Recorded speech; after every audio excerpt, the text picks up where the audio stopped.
Okay, so let me just do the test and see if I have the Revit's going to show up for me today.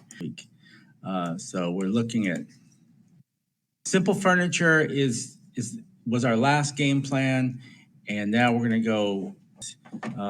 The restaurants have received requests, and the two easier ones are the gable and the hip roof, and we repeat everything. We choose slope for the roof side that we want to slope in, and we leave it unchecked for the parts for a roof that we do not want to have to go in any direction, just to be a vertical. And you can always modify whatever you chose, either in the properties menu with the dimensions, or you can even just click and drag it up with using the grips. And also you can change your overhangs if you need to have a larger overhang. Normally it's 1 foot off the house, so that's pretty typical, but there's special conditions. I know if you want to do a prairie home, it's almost like 2 feet off the roof. And overhangs are helpful for shedding rain, but also here in the South, it also helps to create a covered porch, or at least an area that is a little protection from the sun.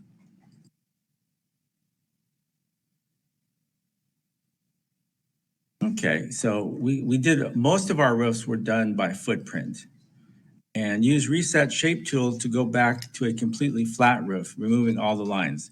Okay, so that's a new tool I haven't seen yet, so that'll be looking forward to that. I'm the wrong one. It's a PDF, which is just a quick floor dimension references.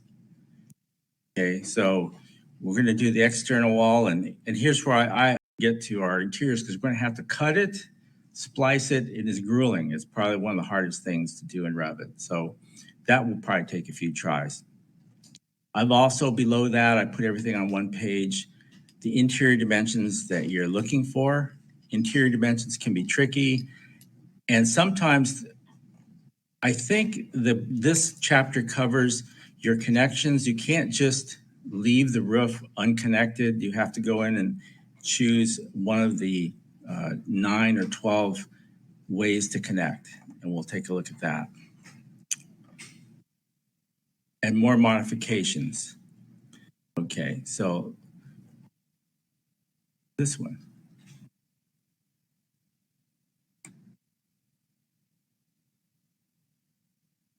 Okay, and that was,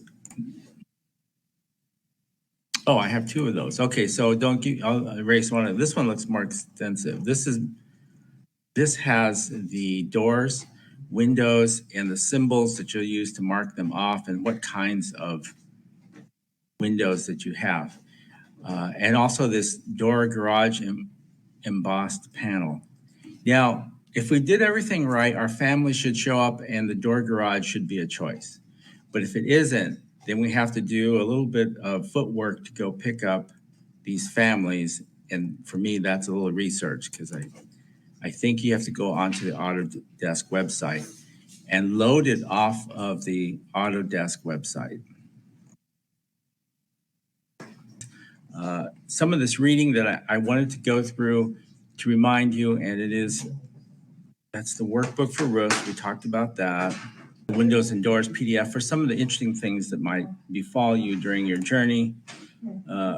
We're taking a look at the doors and windows, and the door symbol. Here's a typical door symbol from generic blueprint reading, and then you also have an option with a 45-degree swing. Either one is workable. This one kind of looks a little bit better, I think, but this is typical. The most powerful features of any CAD program is its ability to reuse previously drawn content. With Revit, you can insert the door systems, the door frame, and trim. And this is the same thing that we do with hand drafting, but we want the door sit in the stud walls, and they're dimensioned a little bit differently, and your dimensions respond to the door element. It's similar to dimensioning masonry walls. Doors and masonry walls are dimensioned to the face. Okay, so this one is saying here is how we're going to do the openings face. to the point where it opens to where the point where it opens. But if you want to locate the center of the door, you could also do it from the center line. Here's an interesting topic, how to loading additional door families. And I got to slow down on this one because Revit has a good job providing several different door families. And we'll take a look and see what we have in our package here in the lab. And it may be different from those of you at home because you have a different set. This makes the doors are an important part of the architectural project. Some of the provided families include the bifold, the double pocket, sectional. The garage door is usually the one that gets lost the most off the families. The vertical rolling, to name a few. The default, this is important that we have that residential default. We went through that last week. If you don't open up the template that has the residential default, you can expect not to have something. So the default only provides 4 door families. Each family contains multiple door sizes. If you want to insert other styles, you will need to load additional families into the library. So this is key. The reason for this is that when you load a family, Revit actually copies the data into your project file. If every possible family was loaded into your project from the beginning, not only would it be hard to find what you want in a large list of doors, but the project file would be several megabytes in size before you even drew the first wall. Consequently, it would crash more often. Okay, so we're going to load a few additional families into your project. You don't have to do this today. We're just practicing because you may not be at this point yet. This is where we're going to get different window types. You'll begin this section by adding a few families to your project. And we'll open our project, 5.3 Revit, and save it. Okay, so I have to do that. And let's see, with the door tool selected, select load family. Okay, so when you push a load family, depending on what you have, door, window, it could be a couple other things, they're going to have different things available for you. Okay, so you kind of have to search around for it. Let's see what. I've got some strange structural stuff. I have actually nothing good. Nothing. Here's Revit. I have nothing. I have nothing I can use to work with. So it's a bare bones. But if I did want to choose something, I would have to go load it. So US Imperial Library. Okay, so I should have known that. Revit should have taken you there by default. If not, you can browse to see. Oh, this is where it gets tough. See program data, Autodesk, RVT, libraries, Imperial doors. Okay, so let me make a quick map to myself, which means we write it down.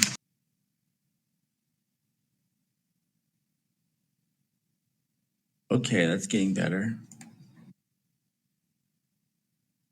Okay, program data. There it is. Go back, program data.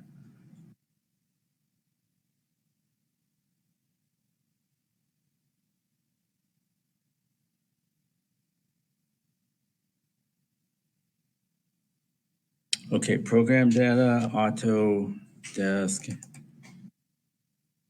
And then I didn't copy it all, so I have to go back and pay for it. Program data, RVT, Revit, and mine will be a different year.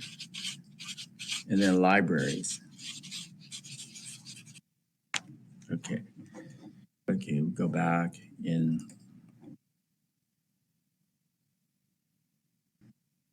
Let's Revit server. Okay, so I got a few choices. Let me just try Revit.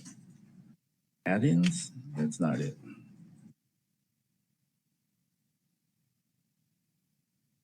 Revit 2020. Oh, okay. So I have Revit 2020, and now I go to libraries.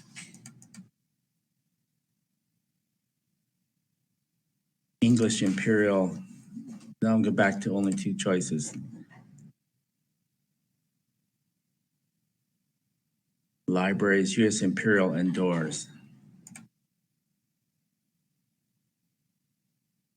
Okay, so I have to go to, that means I have to go to Autodesk proper and load the libraries from the provider because I don't have those already in there. I just had the correct setting. I would be able to choose these, and then I would choose and select, and whatever I select with the blue that's covered, highlighted in blue is what I'm going to load.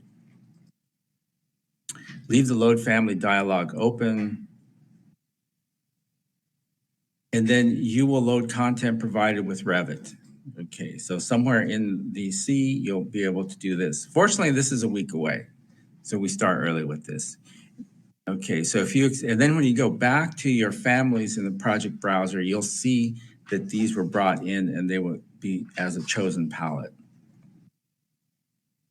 You may want to create a folder where you save all the families you download, and this would help me, right? How? This would make sense to access more convenient, especially if you didn't have the internet access at the time you carried around within your computer. Revit content can be found at various locations on the internet. So here's where I have to go. You can try an internet search for the text that reads something like Autodesk Revit Families. As Revit's popularity grows, it will be there. Okay, so now I'm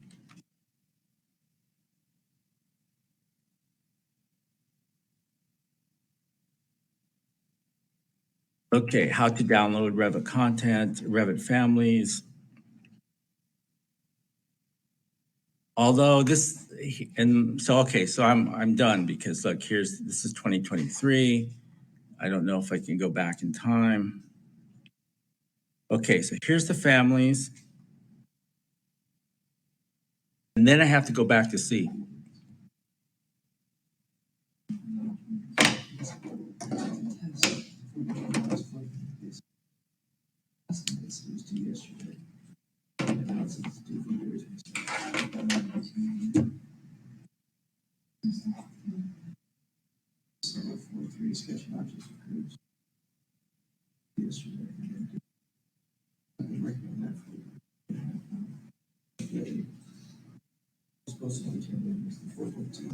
I probably don't have access to load onto this computer, so that might end my search, but let's see if I can find it under the C.